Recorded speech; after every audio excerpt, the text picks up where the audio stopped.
It's my feel-good breakfast show.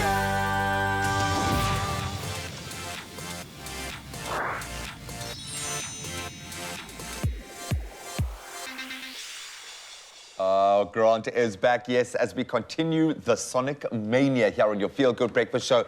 We are loving it, and right now we are taking a look at some of Grant's favorite Sonic games of all time, and I'm sure a couple of yours will be thrown in there as well. Welcome back, Eggman. By the way, Eggman is a reference to Dr. Robotnik, who is the main villain of the series, but in Japan they call him Eggman.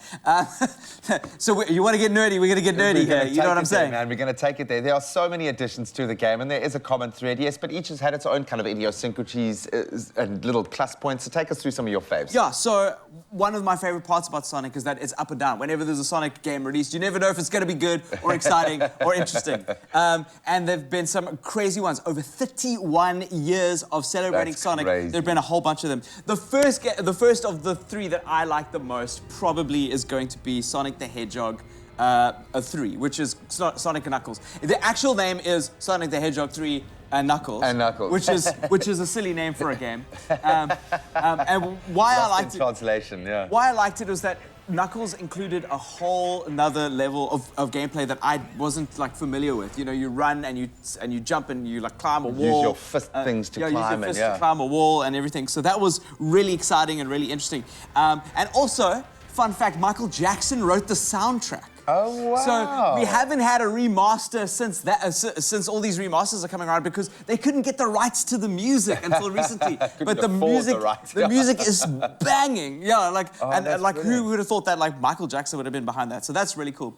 The second game is another game called Sonic Adventure. So it's a 3D platformer. So it also has the trappings of a 2D side scroller in some ways, or platformer where you jump around, like kind of like Crash Bandicoot. Okay, cool. But for its time, it was really beautifully rendered. You had like, that's Metal Sonic, who was Sonic's like big villain, well, his arch nemesis, but other than Dr. Robotnik.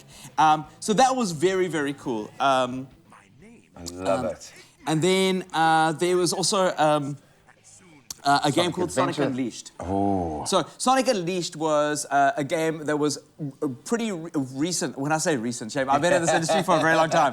Quite a few years ago, where you played Sonic in a more like open worldish setup. It wasn't open world. There is a brand new open world Sonic game that's coming out soon. Wow. But it's kind of open worldish. But what was the trapping was that there was a world where you could play at night and you could play during the day. And Sonic at night would turn into a werewolf, and Sonic during the day would be more like your traditional Sonic.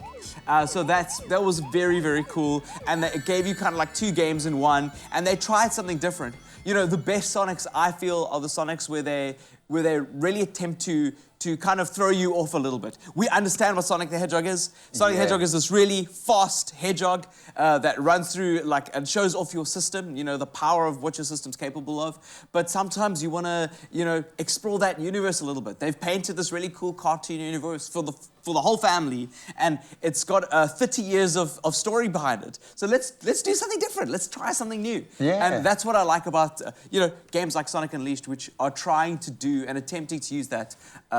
And it all serves to the character development as well, because he is a character that we know and love, and he hasn't just appeared in the gaming world as well. Of course, he has made his way onto celluloid, so let's find out more.